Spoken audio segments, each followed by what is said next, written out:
Into our newspapers for you this morning. Let me say good morning to Sixers John Ulu as well. I trust that I like the wooden fabric that you're in. God is good. Yeah, I really like it. Life is good. Huh? I'm selling it. No, but I'm not saying you should sell it. I say I like. I'm just telling you, they sell them. No, I think you should keep it because it really looks good on you. Yeah. Okay. I think you should. Okay. I think the money also look good on me. No, the money looks good on everybody. Oh, really? And it will certainly look good on you as well. And Thank you. I'm sure if you are to keep it, it will be in the right direction. It will be in the right direction of having money come your way more and more. It is well. Let's get into the papers. I'll start off with the Daily Graphic. Auditor General invokes powers former NSA bosses to refund 2.4 billion cedis. I think that's very great news, actually. The story is by Kester Abraham Kranche. I'll get you the details shortly. Noguchi makes HIV therapy breakthrough. That as well, I will get you details. Well, President Mahama moves to protect OSP. Has a picture of Kisie Jaben, who was in court yesterday. You saw him, your criminal law lecturer. Yes. Were you able to say a few words to him? Oh, yes, we spoke. We spoke about, he says, why are people not getting the processes right? Why don't they understand? Oh, I'm glad you were able to speak to him. Oh, yes. Your criminal law lecturer. Yes. It's been a number of years we haven't had any tete-a-tete in yeah. Interesting. Let me finish the front pages and the back page of I'm sure we'll come to that conversation with the SP as well. Pensioners must self-validate annually to guarantee pay. That's according to SNIT. Then on the back page, security services show force in Accra ahead of the Christmas festivities. Yesterday, Cobra One was a part of that. When we say Cobra One, it's just one individual. Joseph Armstrong Goudalogbe. That's pretty much taking up the back page of the Daily Graphic this morning as well. Security Services shows for us. So you see pictures and what have you of them as well. And then there is the Ghanaian Times newspaper. They lead with controversy, I would say, to some extent. And this I was telling somebody in the newsroom, if you do, there will be trouble. If you don't do too, people will talk. And so people will talk and talk they must. Withdraw OSP repeal bill, President orders, but it was a request. I just have to add that because if you say president orders, to in a way you can classify it as an order. You read the same statement the editor read. Yeah. No, it wasn't an order. It was a request. You are looking at the tone differently from the way the editor. No, that's why I'm saying that I'm as much as I say it's a request, I'm qualifying it to say that it is a request too. But it is not an order. Request. No, I'm saying it is a request too, but it is an order. You know. Also, Ministry of Food and Agriculture launches Prosper project to support farmers. GRA intensifies crackdown on tax defaulters in Accra. Parliament passed Okada bill. First Lady meets Ministers' Wives Association of Assemblies of God. Okay. Akpong Chief demands urgent action on 2-decade water crisis. Government presents sanitary pads to schools in Lejokuku municipality. Those are the papers I have. Six, you have a number of papers. Yes, let me start with the News Center newspaper, detail-driven. It says screaming on the front page. Heath Goldfields faces pay backlash from laid-off workers. I will back Mahama's third term if NDC orders it. Ayariga. Essence Clinic's new tech boost imaging accuracy and speed.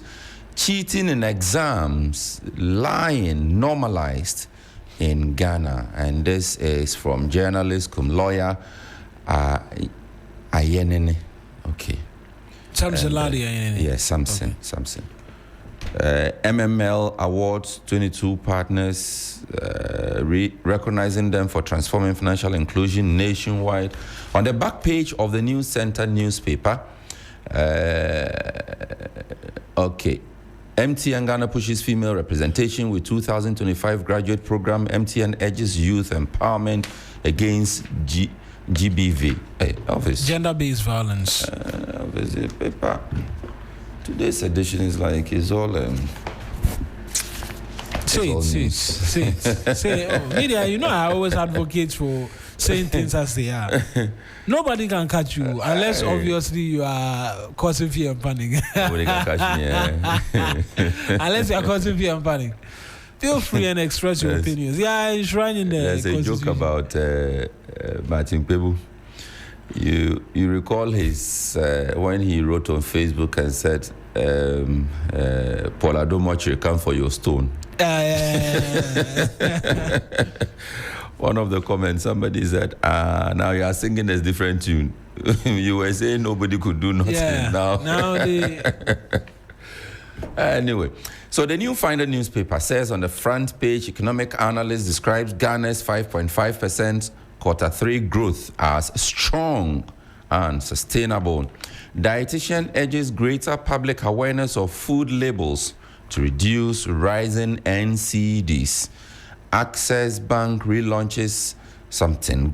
Good Park Santa projects. Okay. Actually, all the papers are taking things. And now finally to Ghana's favorite newspaper, Daily Guide. It says on the front page, EC decision premature. Bawumia is quoted, presumptive leader of flag bearer of the NPP. My friends who are with Kennedy Jaipong will not be happy with this statement, and also those with the former Great Minister. I said presumptive leader or flag bearer of the NPP. Oh. Well, to an extent, he was 2024 flag bearer, so... so that gives him what? No, that's what I said, to an extent. But obviously, we know... it's anybody's game. Between now and January 31, people will be seeking to score points like these in the media space here and we've actually been seeing various polls. Today, this one is in the lead. Tomorrow, this one is in the lead. I don't know whether some of them are commissioning their own polls to speak for them. Okay, so on the Panda election rerun, EC decision premature. Bawumia is quoted. NSA ghost names Esibe's bill now 120 million Ghana cedis. And stop anti-OSP bill, Mahama. And comes with a picture of the president. SML scandal can aid Damoa absent. 5 get 250 million Ghana cedi bill. Parliament passes Okada bill. That comes with the picture of Transport Minister Joseph Bukari Nikpe. Okay. So that's it for the Daily Guide newspaper. I'll get us into the details because the papers have some very, very interesting stories this morning. Let me start off with the Daily Graphic, right? There's this story by Kester Abraham Crunchy, which is on the front page. That's where there's a paragraph which starts the story, and then the continuation is on page 3, right? And it's headlined, Auditor General invokes powers, former NSA bosses to refund 2.4 billion cedis. Now, the Office of the Auditor General has invoked its constitutional powers to surcharge former top officials of the National Service Authority and their collaborators in a move to recover 2.4 billion cedis unlawfully paid from state coffers, following a technical and forensic audit of the National Service Authority systems, which the office described as a well-orchestrated conspiracy designed to systemically defraud the state. The Auditor General, Johnson Ikuamwa Esidu, has written to the officers involved to pay the amounts totaling 2.4 billion cedis in lieu of justification. The Daily Graphic has cited the audit report covering January 2018 to December 2024, which was submitted to Parliament on October 1 this year. In an exclusive interview, Mr. Ikuamwa Asiedu revealed that the investigation implicated the authority's Director General, Osayasibi Intri, and his deputy, Gifty Owari Mensah, as being at the heart of a network of fraudulent schemes. I think that's very, very positive news. If I can be honest, they are not allowing them to keep the money, and then after the court process, you still come and enjoy it. They say pay back the 2.4 billion. Yes. And I think that's fantastic. Very, very great news, actually. But is that to come after or before the prosecution? Well, let me see if the story provides timelines to which these payments must be made, right? So they say in an exclusive interview, with Mr. Ikuamwa Asiedu, he revealed that the investigation implicated the authority's Director General Osayasibi Intri and his deputy Gifty Owari Mensah as being at the heart of the network of fraudulent schemes. I'm just skimming through. It doesn't appear as though there are timelines to which these payments are to be made. That the surcharge process. Okay, so the surcharge processes are now underway, right? And so I'm sure we'll get details subsequently as to what is to happen now that the surcharge processes are underway. Okay. Good morning to you as well, Helen. It's good to have you. Are you much better? Saying it's good to have you is the wrong thing. No. Oh, you it's didn't get good the to response. be here. When he said, I said, It's good to see you. How are you? Well, well. Fantastic.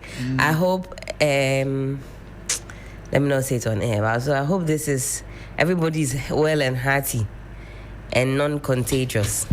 No, I think now the contagion And that came from the two of you. I was sitting It myself. was Mawana that started it. He set the ball rolling, set it in motion. And then, on the buy, I mean, I'm a hit. That's how it went. And you took it. When I'm in a double hit. But it's good to be back. Hope you're all doing really well. The weekend is here. And the bronya is definitely in the air. Are you feeling the bronya, gentlemen? Are you feeling the bronya? Oh, not Except yet. for the not traffic. yet. The traffic. Yesterday, traffic. The Yesterday Atomic was Junction. Thursday. Atomic Junction. Don't try. Coming from Hacho, Wisconsin side, Libya Cortez. In fact, if you were headed towards Medina Adenta, as of 10 p.m. What were you doing outside? I'm a journalist. I thought you were coming to tell us about the usual rush hour, which I would expect you to be in. But that's at 10 p.m. By that time, you should have been in bed. Yeah, that's at 10 p.m. You weren't even home. Well, the weather also contributed. If I'm sleeping at 10 p.m., how will I bring my listeners and viewers information? That's very true. Thank you. That's very, very true. Yeah, the Jumano, you're bold.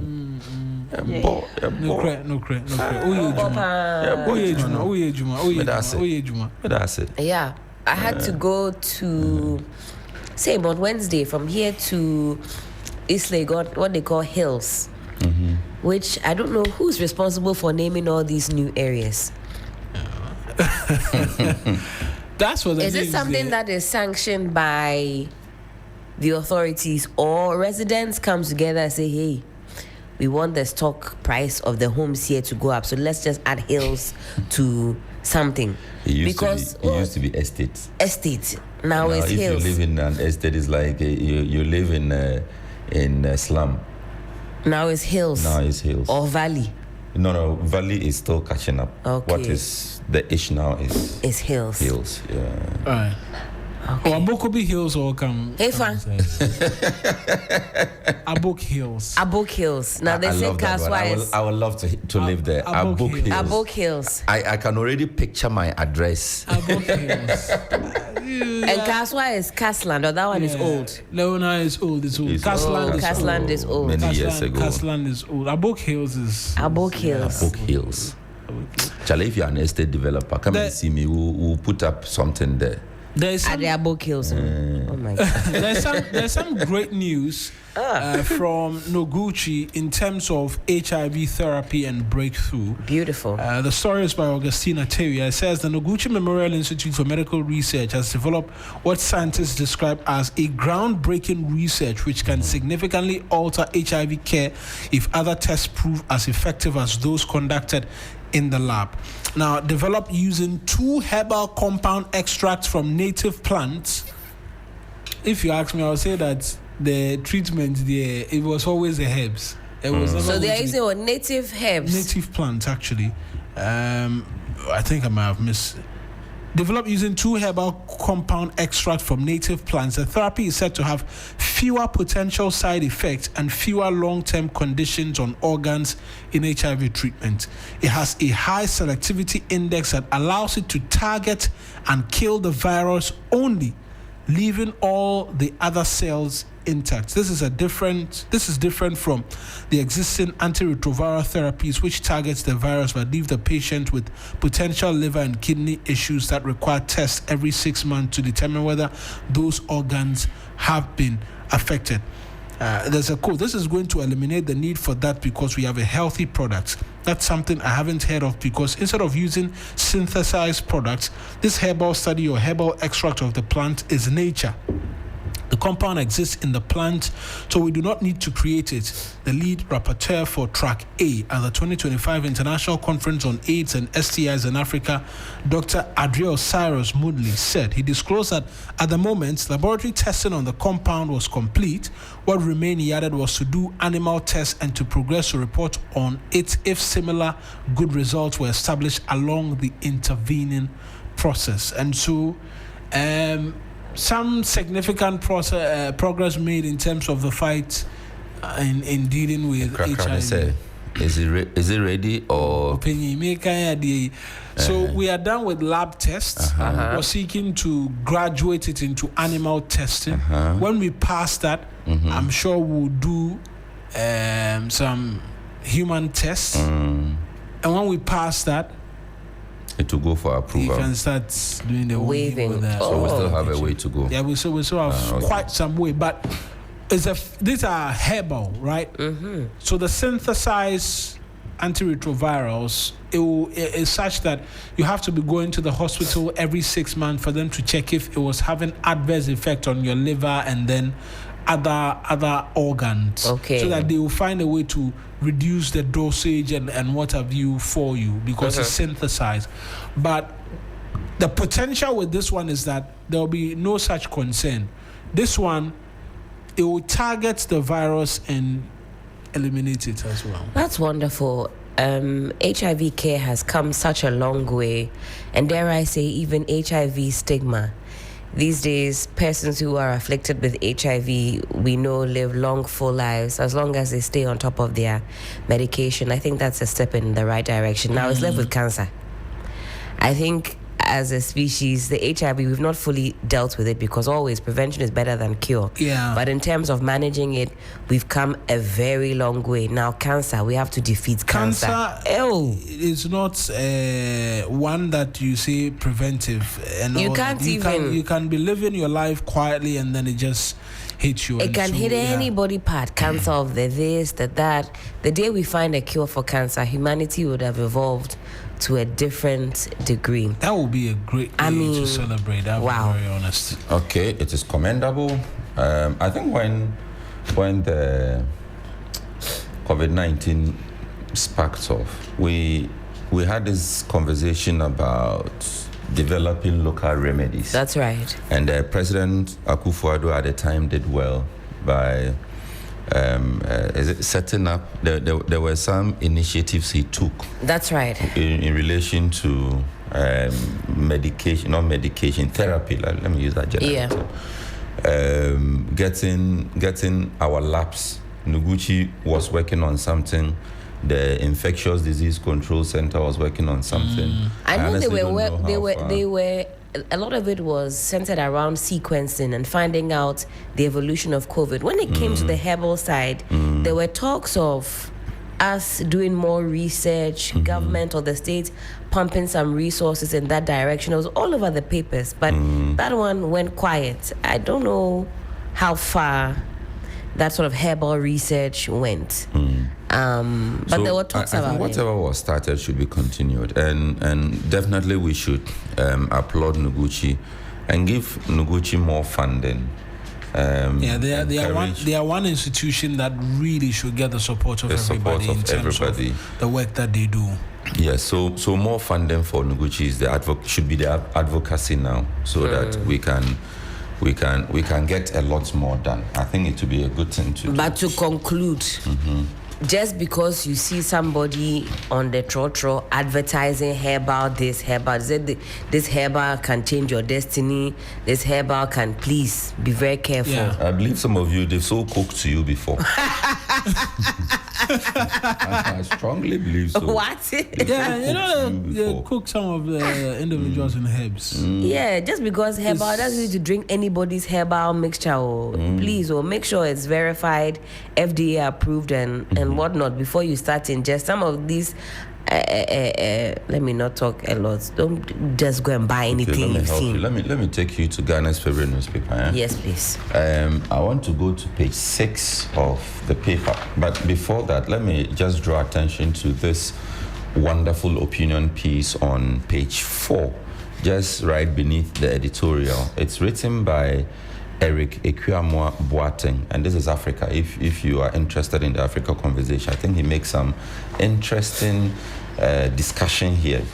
The title is "The Paradox of Power: Why Military Coups in Africa Perpetuate Rather Than Solve Governance Crisis." And this is actually part 3. I haven't seen the 1 and 2, but the part 3 makes an interesting read, and it's actually thought-provoking. I will have to look for the 1 and 2 to add. But if you are interested in the Africa conversation, I think this is something that a piece that you should read, and so that we can continue with the conversation. But on page 6 of the paper, 2 important stories. It says stop anti-OSP bill, Mahama, and then Parliament passes Okada bill. So the stop OSP bill, that's the one the majority leader and the chief whip of the majority side decided they were going to push a private member's bill through, and the president issues Mawina has a problem with the word order. I'm not sure I particularly have a problem with that. The terminology has been dissected all over. Is it an order or a request that has been? It's the same point Mawina was making. Mawina believes it is a request, but it is not a request. What is it? You say it's an order. Your president has asked you, leader of his business in the house, to stop the thing that you are about to do or you are doing. It's a requestful order. That's a good one. That's a good one. I would have been able to put it in a different language, but yes. It is fine. So the story says that President John Dramani Mahama has ordered. The one you were reading was what? Ghanaian Times, right? This is Ghanaian Times. Ghanaian Times. This is a daily guide. Has ordered the leadership of the majority caucus in Parliament to immediately suspend their push to repeal the law establishing the office of the special prosecutor, halting a legislative move that had stirred nationwide debate over the future of the country's foremost anti-corruption institution. Stories by Ernest Kofi Edu. The guy can write. The directive, issued in a statement signed by Minister for Government Communications and Presidential Spokesperson Felix Kwachi Ofosu, and released yesterday, instructed the majority leader, Mahama Ayariga, and the majority chief whip, Roxanne Nelson Eche Dafiemako, you didn't add the Eche, to withdraw the private members' bill seeking to dismantle the OSP. It's an interesting the use of language. I the guy is a good writer. His choice of words. But you see, I don't even know why we are having this debate. Mahama Ayariga is leader of government business. I am government. I have asked you to be my leader, the leader of my business in parliament. Then you go and tell me that you are pursuing your own business that hurts my business. Why does this happen?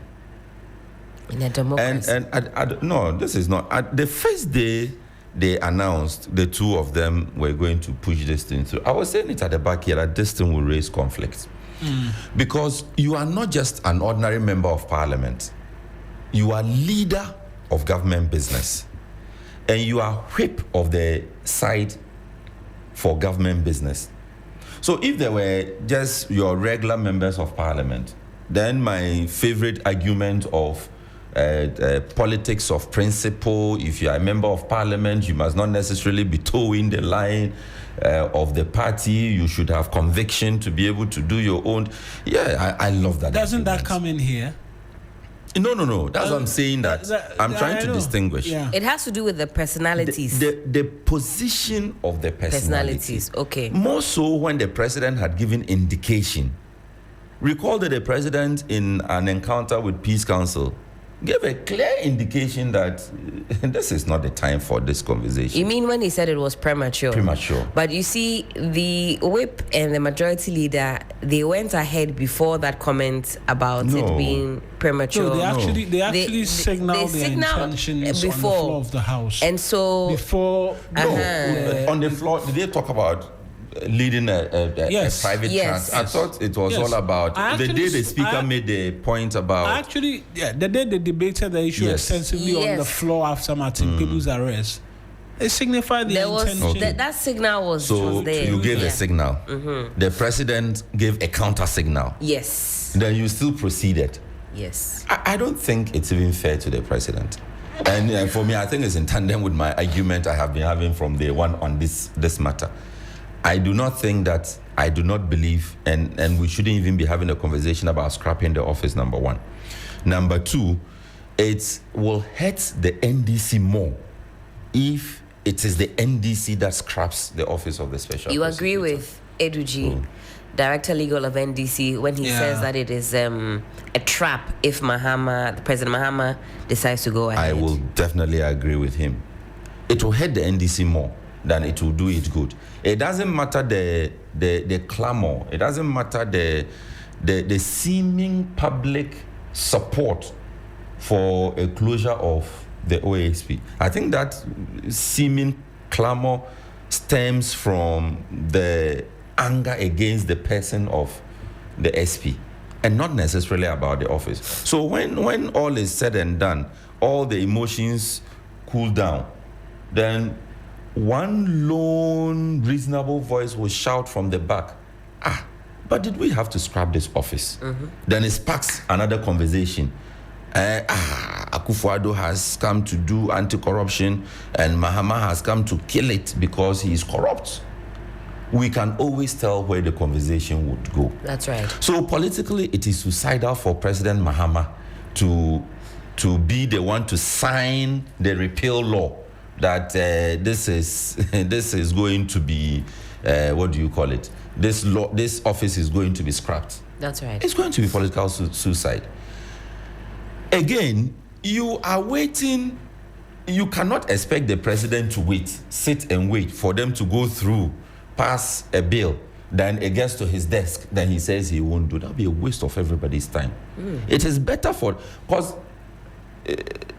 our lawmaking powers. As much as I agree with you on quite a number of the things that you said, the suicidal nature of it, and that is there for all to see. There's that other argument about separation of powers.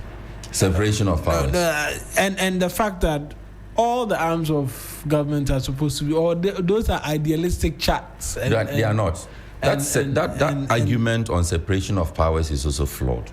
What a lot of us don't realize that, and this is constitutional, the power to make laws is not only in the hands of Parliament.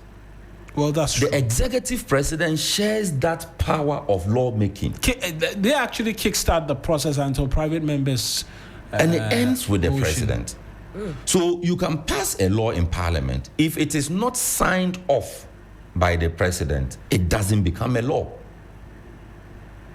It's so those making the argument about separation of powers, that is what they are forgetting. That our constitution gives the president of the republic. It doesn't matter who the president is. It could be Helen, it could be Mawina, it could be Sweet Ajele, it could be anybody.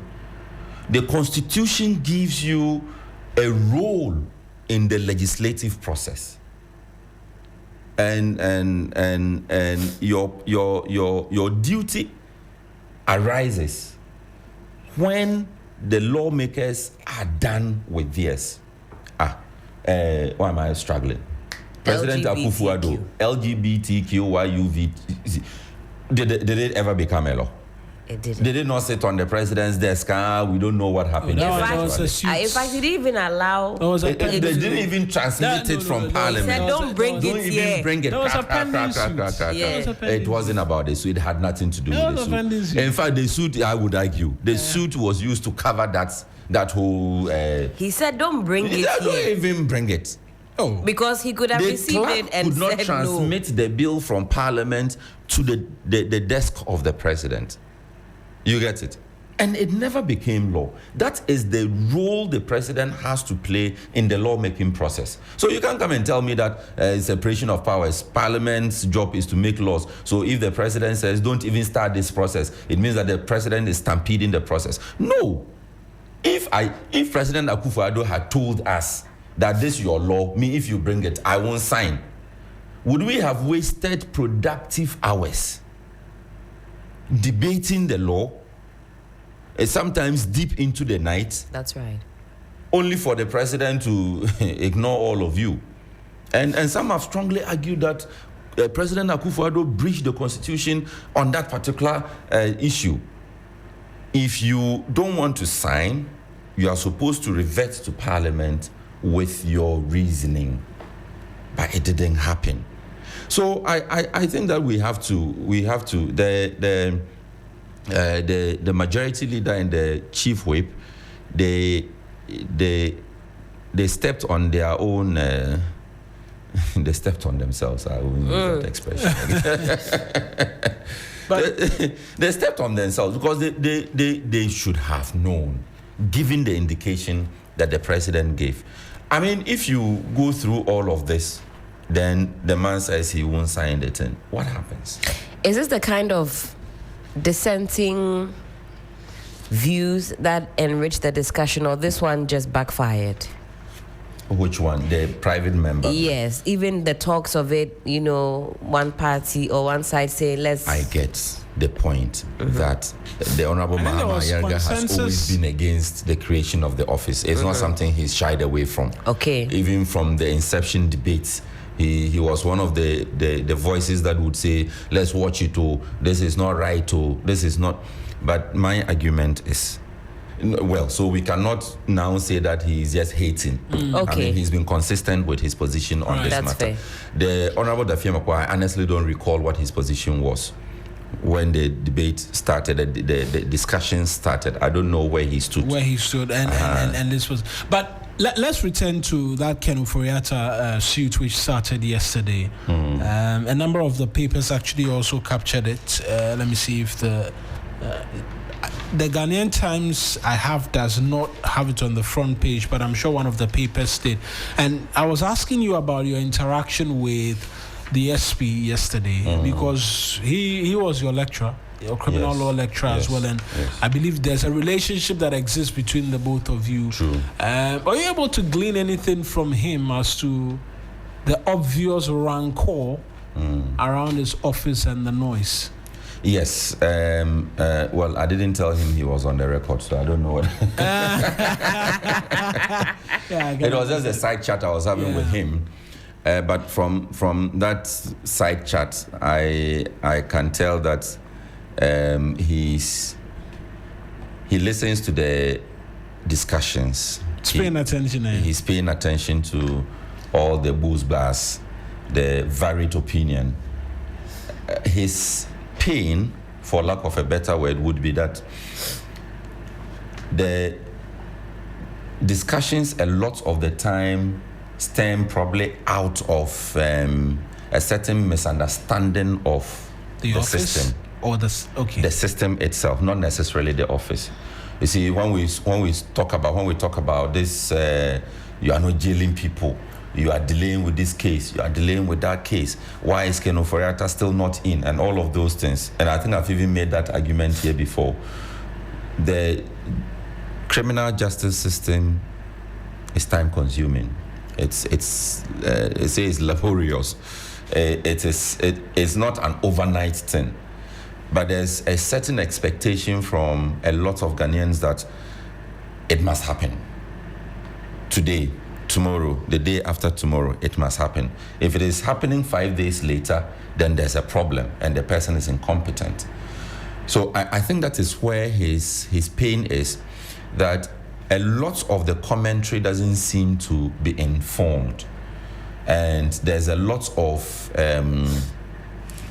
emotion. This one is also my deduction from our engagement. There's a lot of emotion in the discussions.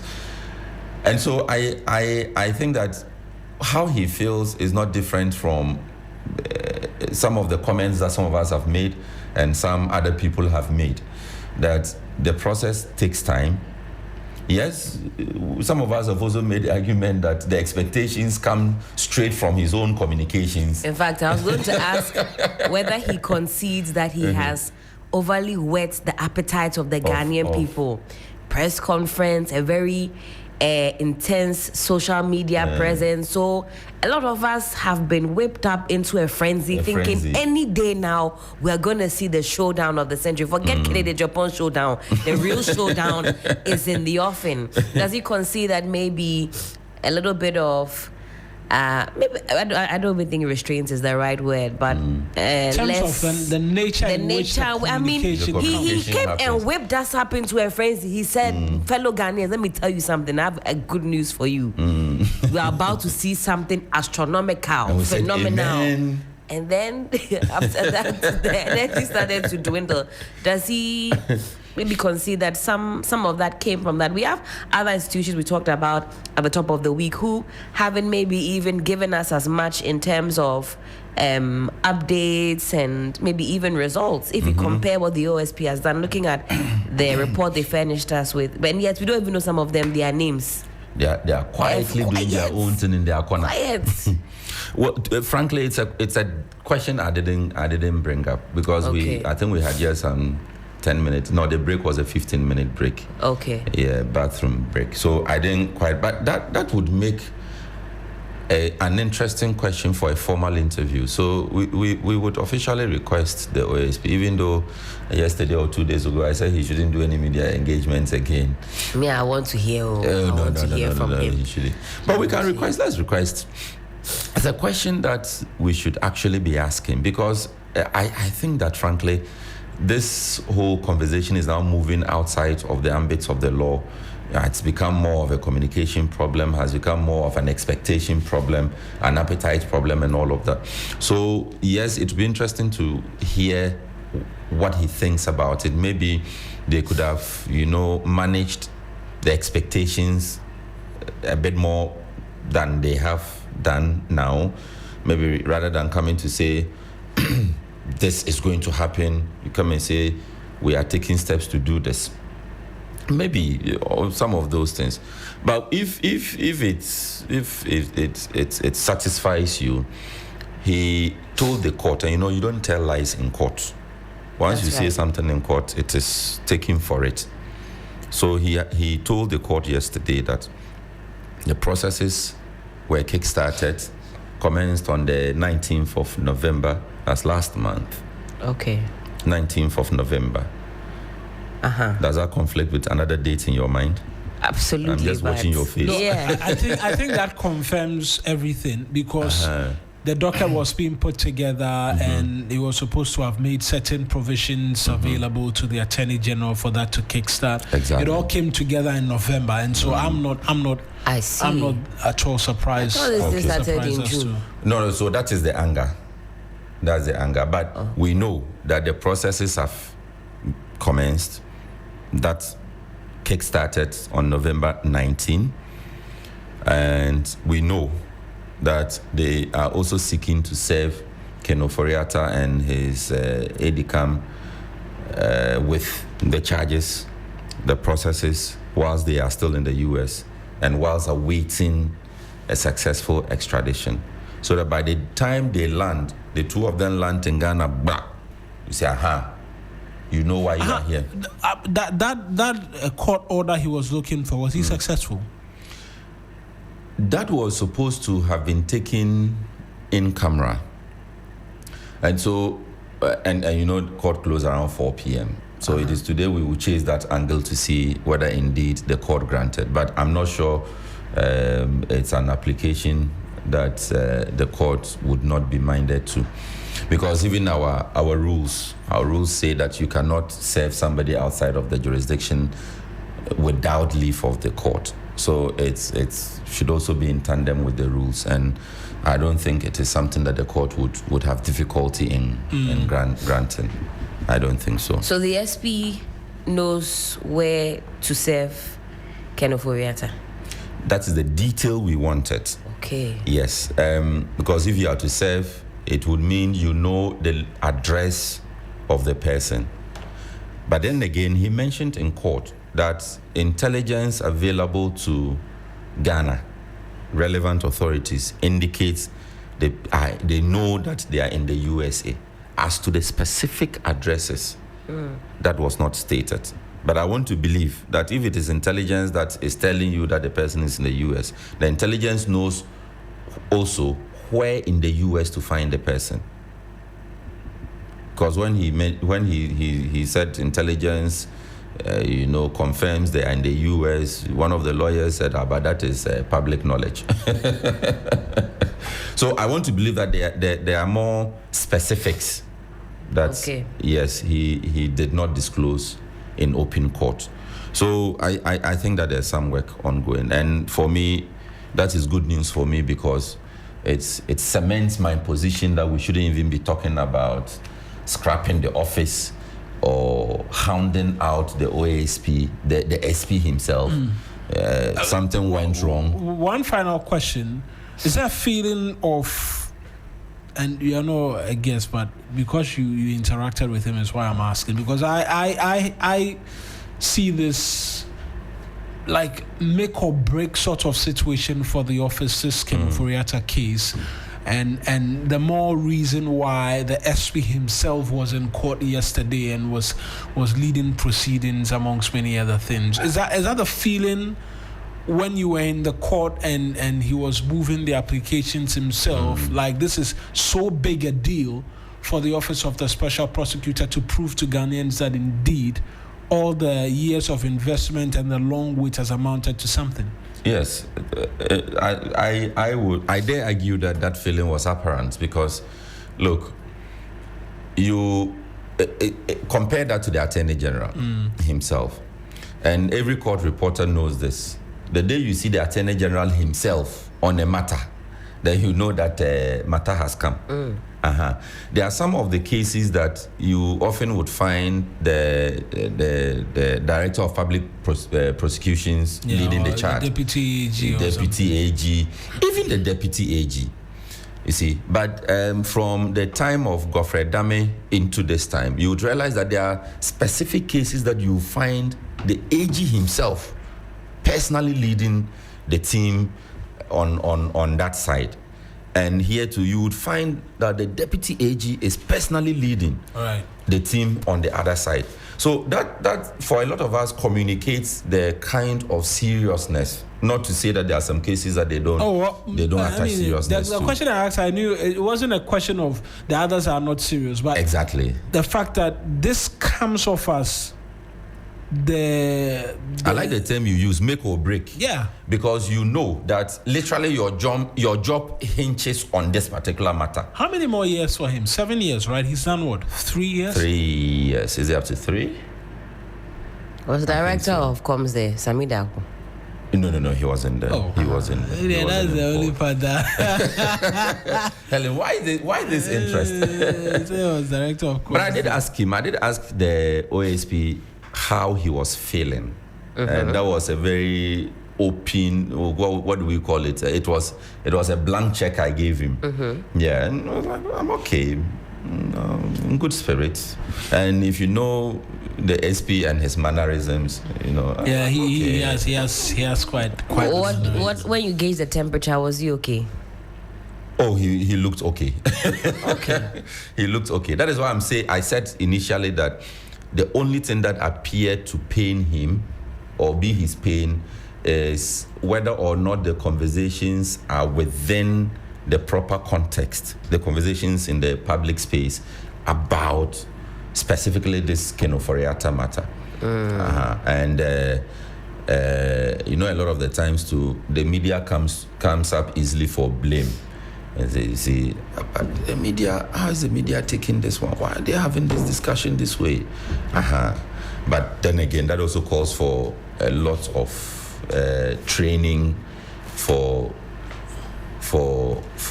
court reporters. That's right. Yeah, because unfortunately for us, and that's a point we must strongly make, court reporting is a specialized area. You can't just have anybody there. In fact, you can sit in court from beginning to end and you won't understand anything. and your editor is busily calling you. I know. Give us something. I've been there. It's not. But Court reporting I ran away is from the specialized area. area. From the court reporting, I have to be honest. But you do well there. It's actually exciting. But it can be very boring for people like Helen. No, it is. Actually, Helen has a legal background, so you would enjoy some of the things. I didn't enjoy it then. I don't know if you don't know if I you enjoy it now. But let's talk about Rosebank as we make way now for the listeners to as well.